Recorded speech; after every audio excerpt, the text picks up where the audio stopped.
Peace and blessings. Welcome again to Sunday Night Prime. With you, Father Agustino Torres and Father Innocent and Brother Angelus. What a joy to be with you all here tonight. Brothers and sisters, so many times we kind of ask the question, okay, what's next? What do I do now? How can I actually do this? Like the rich young man, we come to Jesus and we say, well, what else should I do? And then we get an answer. Father Benedict has a wonderful, wonderful message for us here tonight. Why don't we listen in to this incredible clip?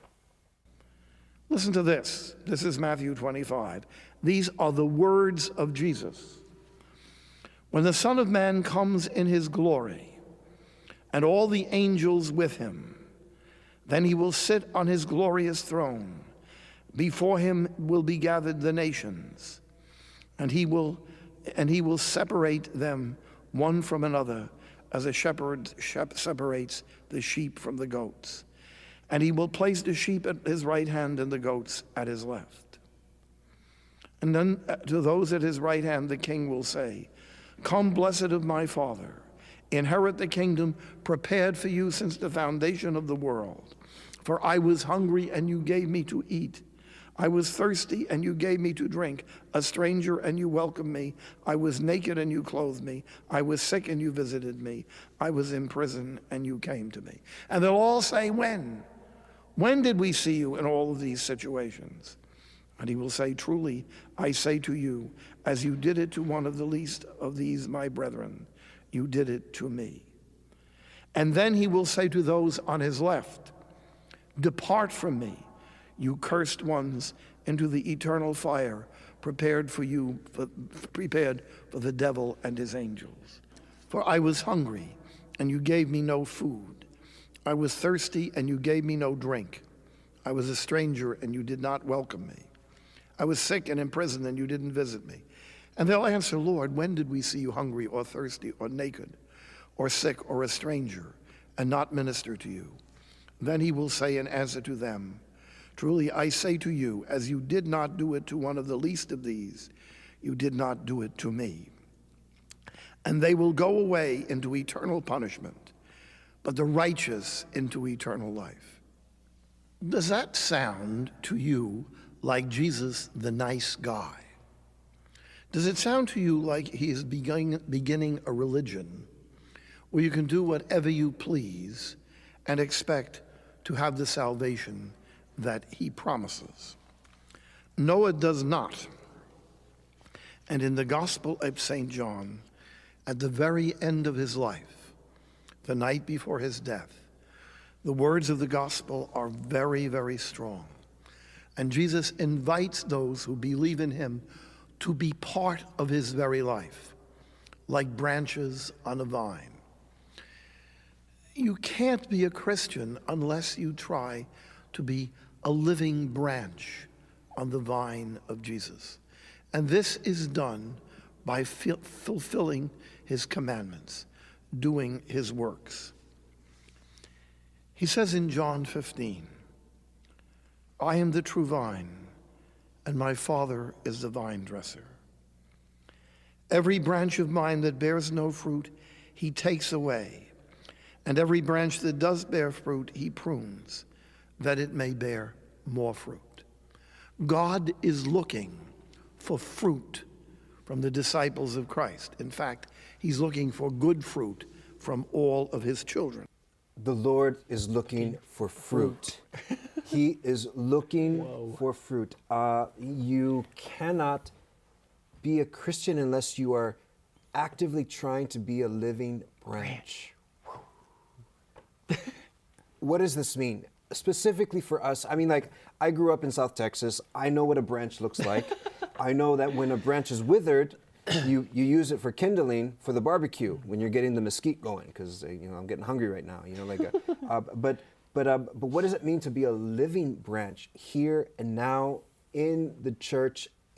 Not necessarily just as a friar, because obviously, if you're wearing a habit, you better be trying to be a living branch. But like, how can just like normal people be that living branch anywhere in the world, brothers? Brother, I got this. And yeah, actually, I don't got this. No, just kidding. I'm thinking of St. Francis. And I'm thinking of St. Francis, his goal, his ideal was to imitate Christ. And I know that sounds a bit pious and a bit idealistic, but he was radically obedient, not only like Father Benedict talks about the commandments, like he was radically obedient to the church. He was radically obedient to the commandments. But I want to propose something, guys. St. Francis and the saints are radically obedient to providence. They're radically obedient to what God does in their lives. And so who God brings into their lives. And so they know Christ and they experience from him and they experience life from him in the sacraments and in prayer. But then they're obedient to him. Their obedience takes flesh in how they turn outward and how they love those around them. And in St. Francis, I'm thinking of the leper. Like he just didn't stay in the friary and he just didn't stay in the house. He went out and his obedience to Christ took flesh in loving, especially those on the outcast, those that no one else loved. And so I'm wondering if the examination of conscience for all of us today is whatever state in life we're in, we talk about obedience and the gift of being obedient to the church, which is foundationally true. How can we be obedient to what God is doing in our lives, to who God brings into our lives? Because I think sometimes we want to have a program of serving and being a branch according to our own desires, maybe according to our own gifts, according to like how I want to be a Christian the way, and I want to do it nice and neat the way I want to do it. But God's working. And in his providence, he's proposing, he's bringing people into our lives to be his face to and to imitate him and to reveal his presence. And I think I want to be more aware of that in my own life. And I think that could be a good examination for us to how obedient we are to what God's doing in our life.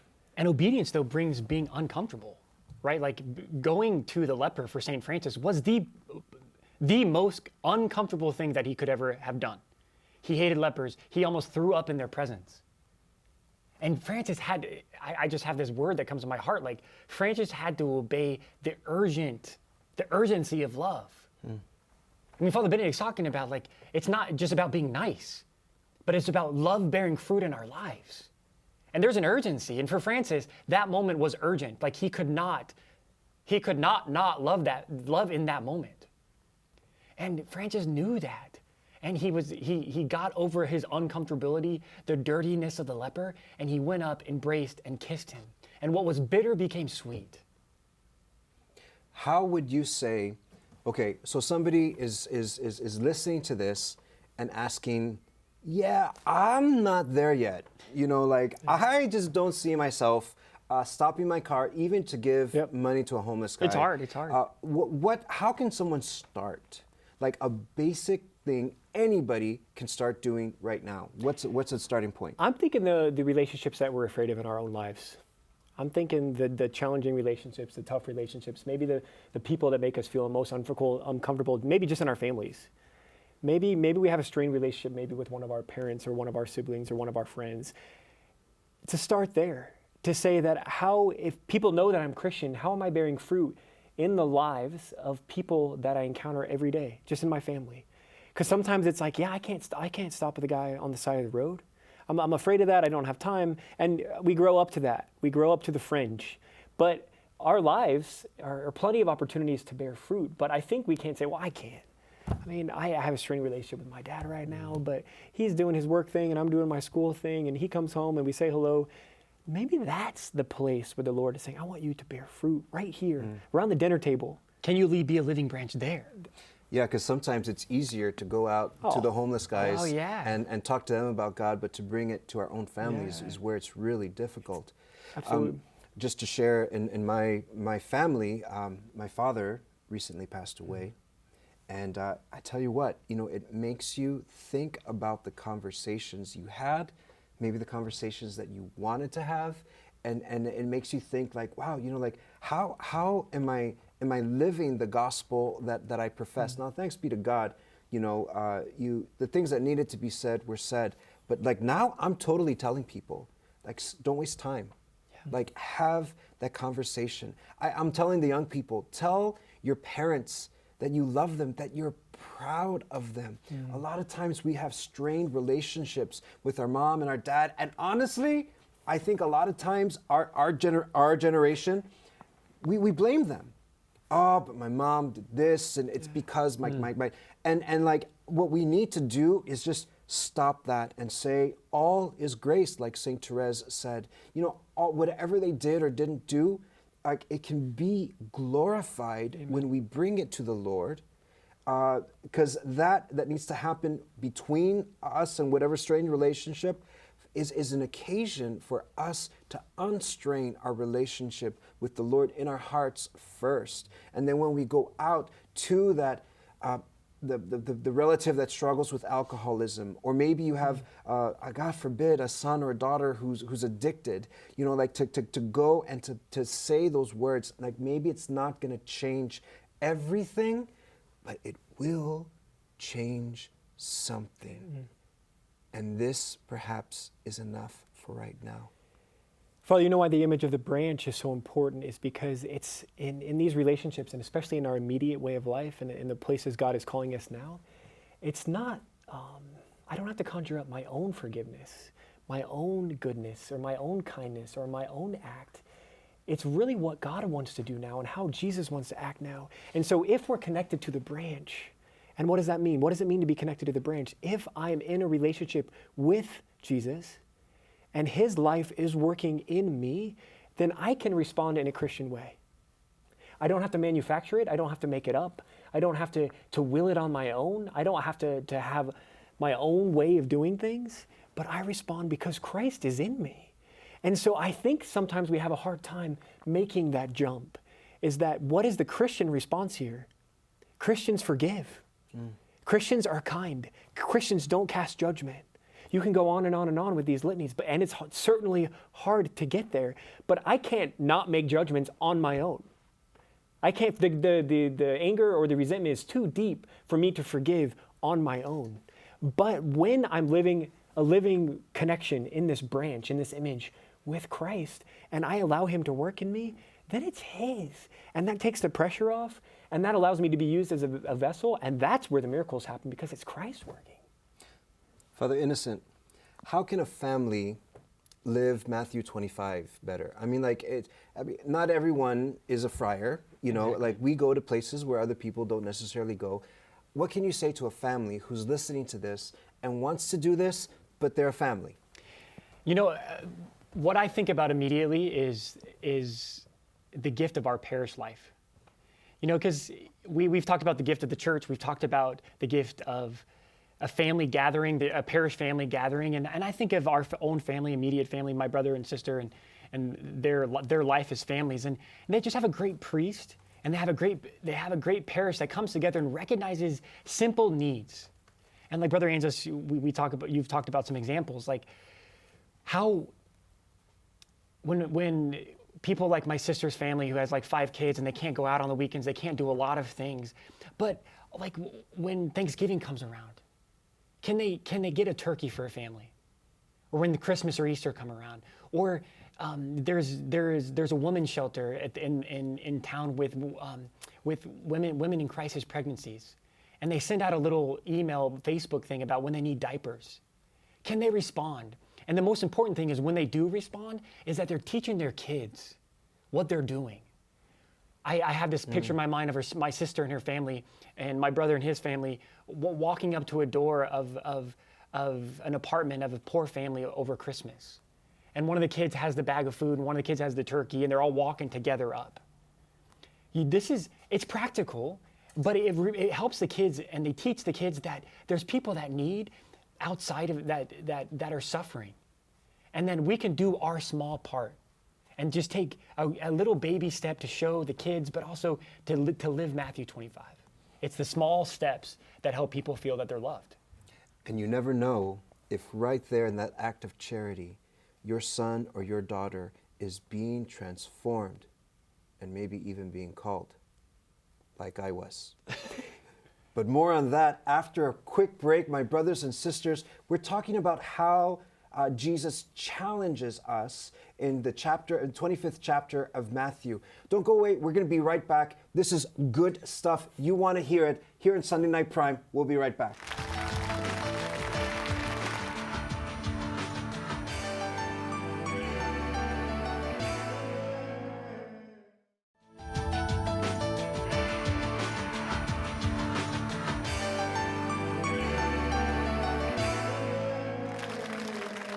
Peace and blessings. Welcome back to Sunday Night Prime. We're so happy that you're here with us. Thank you. Thank you for humbling yourself to let us poor guys speak to you on this Sunday evening. So many of you are together with family. So many of you have experienced a beautiful day at church, and maybe somebody here is just looking for a word of encouragement. Welcome here. I was sharing before the break how my life was changed. Father Innocent, you were saying how a simple act like maybe getting a turkey, maybe getting some Pampers for the local pregnancy center, just a little thing can go a long way. Well, when I was in high school, I'm not gonna lie, I wasn't really into church in high school. It wasn't cool. I was definitely into being cool. I wanted to, be successful. I wanted to and one of the things they say is you got to join the Key Club because this looks good on college resumes. So I was checking that box.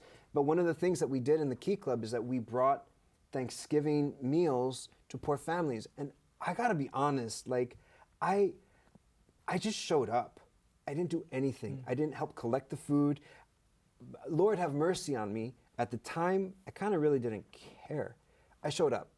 I got to be there, I'll show up.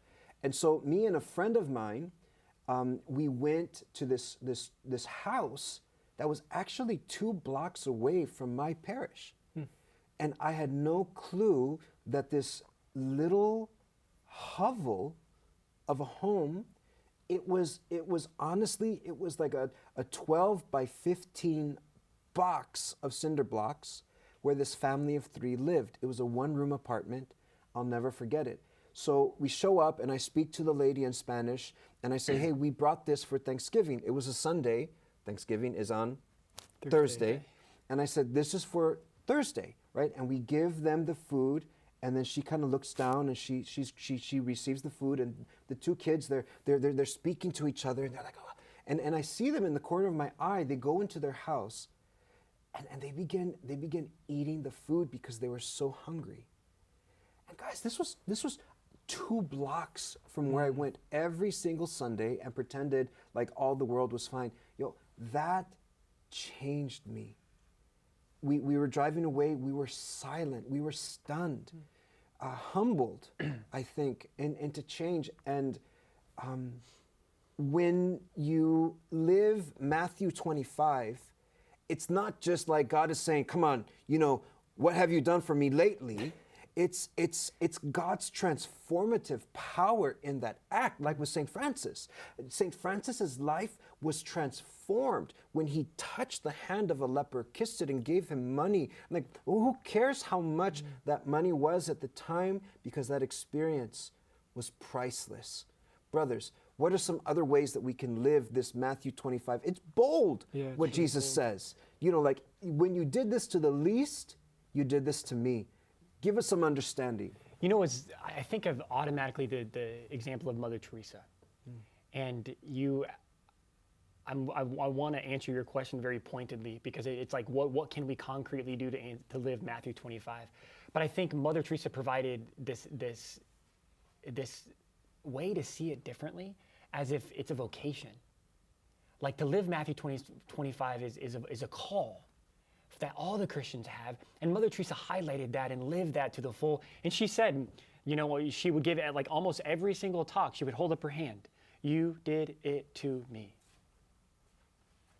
And she said that was the vocation, that you did it to me. That when you reach out in love, you did it to me. When you reach out in mercy and touch the leper, you did it to me. I recall this story taking this homeless man on a tour of the shelter. And I took him in his room. And at St. Anthony's, they each have their own room. They have their own sheets and pillow and closet and desk and lamp. And there was the toiletries nice and laid out for him, shampoo, deodorant, toothpaste, anything you could imagine was there. And I said to this young man, this is your room. And he looked at me with everything around and he started to weep. Wow. And I experienced Jesus there. You did it to me. Like the Son of Man who was poor, who had nowhere to rest his head, who had nowhere to belong. This young man looked at me, and it was such a spiritual moment, Now, it's something that I can get used to. It's something that, we're called as friars to do, but it was little. That's my point. To our viewers, to our families, to our friends, like it was little. I showed a guy a mattress and his own room and a thing of toiletries, but he knew he belonged. And this was an experience of Christ for me. You did it to me. And it could be something as simple as visiting somebody in the hospital, right? Visiting someone when they're in prison. I go to prison, I celebrate Mass in a prison in New Jersey, and let me tell you what, those guys remember that you remember them, and it changes their life. Brother Angeles. Yeah, in my own life, and the concrete piece of advice I would have for our audience, and something I, even as a friar, had to learn, and it's a skill, but it's almost like I want to do it right now. Everybody, we just need to slow down. Because what we do is, again, we don't have to necessarily go to another country. We don't have to go, mission trips are great. We take people on missions all the time. But I think we're busy.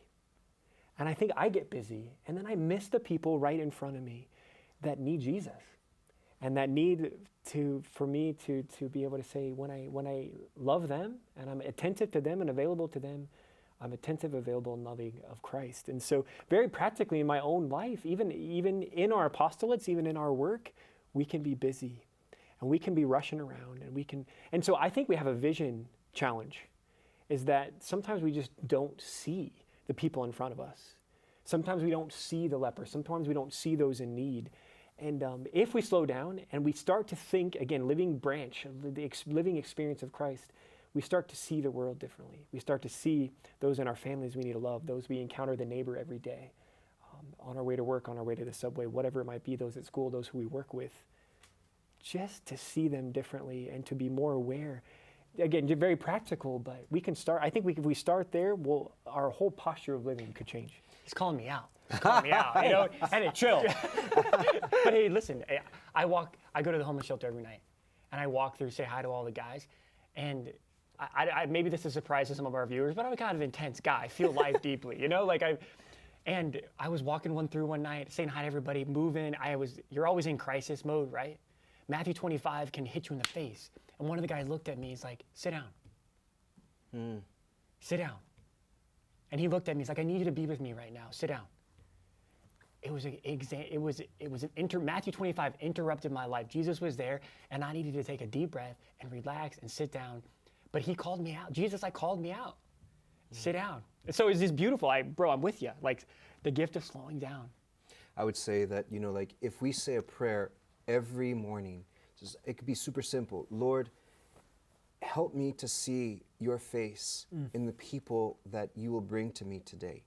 And then, if you live in the New York metropolitan area, you will have great, great opportunities to practice this, because somebody's going to drive and pull in front of you, and you're like, God bless you. God bless you. You have tons of opportunities to bless people. No, in our lives, there's always going to be some sort of struggle, some sort of trial, even if it's internally, even if you're just going to work, even if you're just changing a diaper.